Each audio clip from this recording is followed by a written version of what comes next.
पलवल विधानसभा चुनावों को लेकर किसी एक प्रत्याशी को समर्थन देने के लिए कुशलीपुर के गुर्जर भवन में पूर्व विधायक सुभाष चौधरी द्वारा बुलाई गई पंचायत बेनतीजा रही। हालांकि इस बैठक पर चुनाव लड़ने वाले दिग्गज नेता भी नजर बनाए हुए थे। पलवल विधानसभा का चुनाव इस बार कई उतार चढ़ाव के साथ रोचक बनता चला जा रहा है।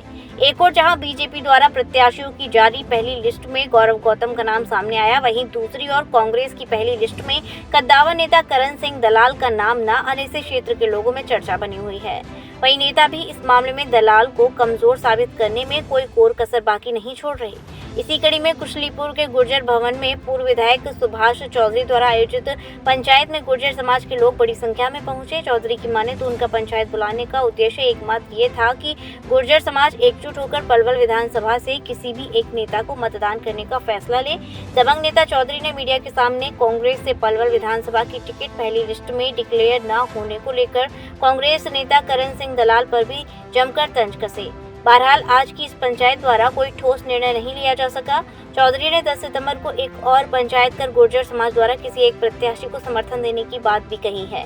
इन हालातों में पलवल की राजनीति नेताओं के लिए असमंजस की स्थिति बनाए हुए है। मैंने आज पंचायत इसलिए बुलाई थी कि कोई ना कोई सारे कैंडिडेटों ने मेरे से हाँ भरी थी, जो हमारे गुर्जर समाज के कैंडिडेट हैं, हम आएंगे। लेकिन सिर्फ एक कैंडिडेट आया, संजय गुर्जर। उसने कहा जो पंचायत फैसला करेगी वो मुझे मान्य होगा। हमने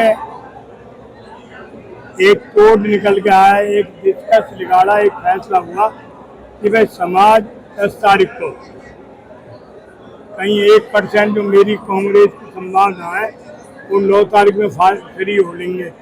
10 तारीख को कोई पंचायत रखे और अपना एक कैंडिडेट चुनाव लड़ावे, मिलकर सामूहिक समाज के करण दलाल MP के चुनाव लड़ेंगे।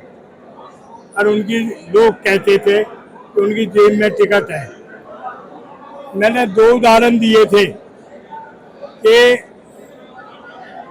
अडवाणी जी की टिकट बीजेपी ने जो सीनियर नेता थे काट दी थी। PV नरसिम्हा राव जो देश के प्रधानमंत्री रहे, उसी टिकट काट दी थी। और मन की ना तो करण सिंह की जेब में तो फट जाएगी, ना मिली, और न मंगला जी की जेब में। एक काम तो फारिग हो गया, मंगला जी की तो फट गई। अब भोले बाबा की मेहर है, दलाल की कब फट है। मैं ये समझता हूँ मेरी आधी लड़ाई मेरी या दूध के जो साथी पलवल से और मांग रहे, चाहे वो सुरेश पोसवाल है चाहे देवपाल अधाना है, उन्होंने ये काम तो कर दिया, उसकी टिकट होल्ड कर दी। वो तो अपनी जेब में रखता था टिकट को। ये आपको प्रचार करना चाहिए कि वास्तव में ये चुनाव लड़ने का एक तरीका है। और जबकि मेरी हरियाणा में कोई कह भी नहीं रहा। हुड्डा साहब तो सिवा समधी नाराज ना हो जाए, समधी डर के छोड़ के भगना जाए, हुड्डा साहब तो इस बात में लगे हुए। और समाज की एकता का क्या रहेगा? समाज की एकता 10 तारीख को फिर लोग जुड़ेंगे, 10 तारीख को फिर कहेंगे।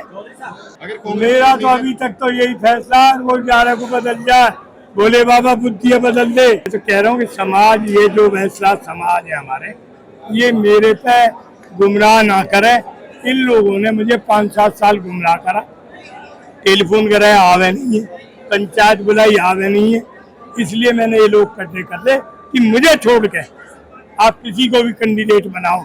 अगर ये इस बात से भी सहमत नहीं है, हमारे पलवल जिले का गुर्जर समाज का भाग टूट गए, ये यूं ही दूसरों की जूतियां उठाते रहेंगे। धन्यवाद, राम राम।